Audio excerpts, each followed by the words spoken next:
Oftentimes, after a long day, all we want to do is come home and have a nice meal and relax.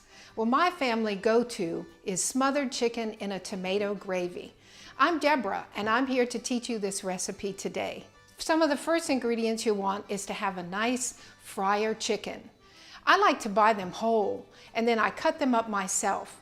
You can cut it into 8 to 10 pieces, and then season it with salt, garlic powder, or granulated garlic, and cayenne pepper. You will also need 1 onion that you will chop up into a medium-sized dice, and also 1 green bell pepper, again chopped into that medium dice. And then we're going to add about a tablespoon of vegetable oil. After that, you're going to take your chicken pieces that you have seasoned, and you're going to put it into the pot with the skin side up. You want to place it so that all of the chicken pieces have contact with the bottom of the pot. You really want it to get nice and brown. That caramelization or that frying of that meat is really where so much of your flavor is going to come from.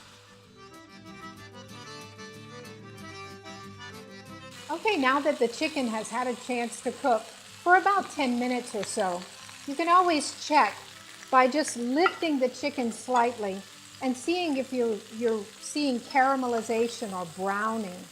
So what I want to do at this point is to move half of the pieces over to one side, and then I'm going to add half of the onions and also half of the bell peppers.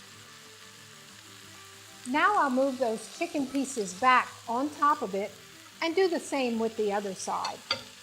Now we're going to allow this to cook a little longer so that the vegetables also saute and get a nice color on them.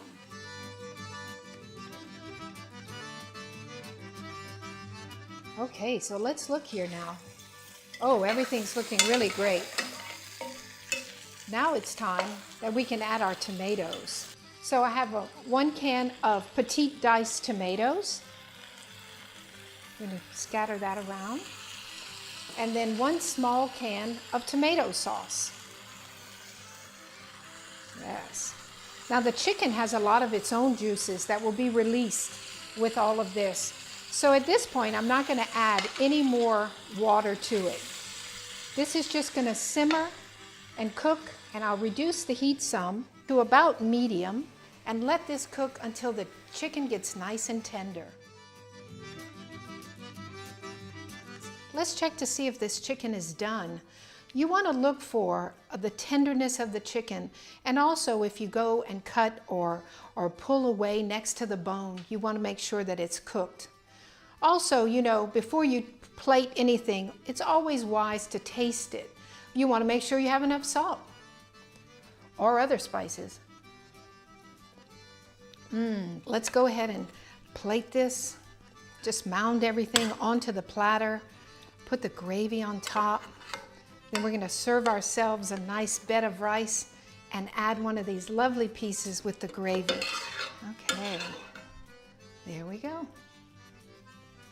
All right.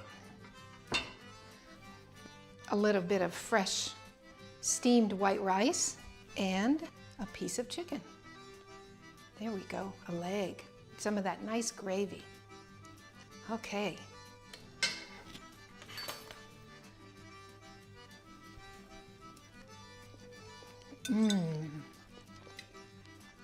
Just delicious. For this recipe and many more, please visit our website at LafayetteTravel.com.